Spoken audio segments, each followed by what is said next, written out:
नमस्कार, मी संदेश कुलकर्णी. अतुल परचुरे यांच्या नावाने बाल कला करंडक एक स्पर्धा आयोजित करण्यात आलेली आहे आणि ती पुढच्या महिन्यात पंडित जवाहरलाल नेहरू रंगमंच पुणे इथे असणार आहे.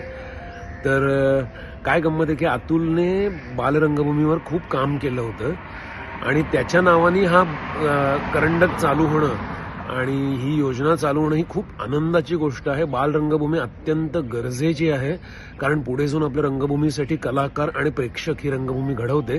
तर ह्या उपक्रमासाठी माझं खूप मनापासून सदिच्छा मी देतो आणि जास्तीत जास्त प्रेक्षकांनी आणि कलाकारांनी यात सहभागी होऊन हा उपक्रम यशस्वी करावा अशी मी आशा व्यक्त करतो. All the best.